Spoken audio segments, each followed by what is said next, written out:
stuff on social media, 100%, i.e. now specifically what you're saying, the reels and the shorts and the TikToks and stuff like that, because odds are like the average person that's going to see that is not going to be your, and the way the algorithm works, it's not going to be your followers. It's going to be some random kid in Texas. Yep. And it's like, I at the end of the day, I need that random kid in Texas to like that video, try to find my content, and then that's all helping the brand. That's all helping the brand, and I got to keep doing that. And so what you said about the ego, it probably is a little bit of ego, because what you're doing is you almost don't want your followers to see it. Yeah. You almost just want maybe those. Like embarrassed, maybe your friends. A little bit in a way, right? Because you're kind of like, man, like goofy slash corny slash cringe. All these things people don't want to be. They're so scared of being that they almost become those things. Because in reality, I'm not scared of looking like that, because I am a little bit that, right? Like I am a little bit awkward, and I am a little bit, goofy, and I am a little bit of a cornball or whatever. And it doesn't matter. It doesn't matter. People like that. People like the fact that I'm funny and that I'm goofy and that I'm this and that. If you don't got no personality, good luck to you. Yeah, I mean, you know what I mean? We're all weird in our own way. We're all weird in our own way, but people are scared to showcase whatever they're interested in on social media. Let's be honest, because most of the stuff looks like everybody else's stuff. Yeah. And so that's not really the unique expression of that person. Some people are a little scared. People are a little scared of the judgment that they'll face. Yeah. I think guys also, in particular, I know some of my friends probably don't post on social media because they're so worried about the few girls that they never spoke to, but they follow each other, and it's like, oh, dude, what is she gonna think of me? It's like, bro, like, what is she gonna think how about you me? DM her, and if it doesn't go well, start posting some fucking content or whatever it may be.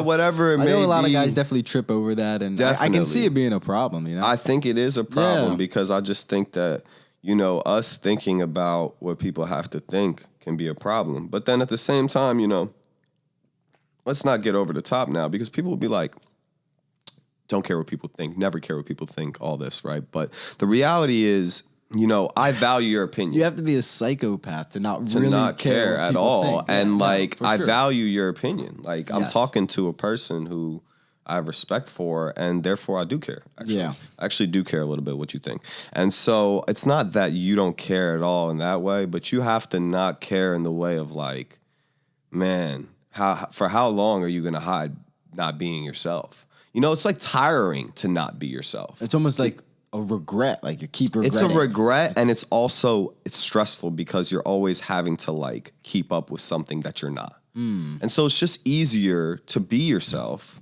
and to just kind of have some flaws come along with it. Have some. Well, nowadays I think the problem is we're all so flawed. Yeah. And people want to cancel each other for these minute little flaws. You make a goofy joke, and it's like, oh, you're this, you're that, you're this. I think there's room. And you're like, oh, okay, I'm not going to say that. I'm not going to say that now because I'm not going to say anything ever again. I think that's where a lot of people are. I'm not going to lie. We've all been there. Dude, it's affecting us. It's affecting us because I don't want to say anything right now as we're talking that insults anybody or makes anybody go, wow, that was wild. But I kind of do, but I don't want to get canceled in certain. Right. Well, I don't want to do that unless it's my truth. But so it's like I don't want to do that. Yeah. But what if it's my truth? So you don't want to answer. That's the idea of the freedom of speech. It's not just about the freedom of speech. It's about somebody being able to be honest. Because what's the world without people just being able to be honest? Otherwise, that's kind of how everything happened with Trump and everything. Everyone was like, what? Trump's president? It's like, dude, these people haven't been speaking about it. They haven't been honest to you about it, but they like him. Yeah. And they're going to vote him in.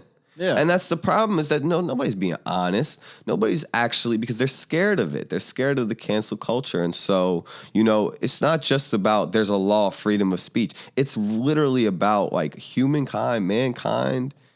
It's not going to go in a positive direction if everybody's hiding their true selves. Well, it's not the law of freedom of speech. It's more like the ideal. Oh, the idea, sure. The ideal of not even speech, but the idea of like being able to stretch your thought, and speech is where you're going to be able to stretch your thought. So if you're wrong about something, you're like, oh shit, I'm wrong, but you shouldn't be persecuted. You shouldn't be against. You know what I'm saying? persecuted, right. Because at some point you might be right. Like at some point you might be It's like right. if you said like, oh, COVID came from a lab. It's like, dude, get this guy off YouTube. And it's like, it's like, I think COVID did come from a lab. It's like, well, you already kicked me off YouTube. You're on an island by yourself. I like to listen to... There's a fine line, right? Absolutely. And I like to listen to a lot of people who are not scared of that.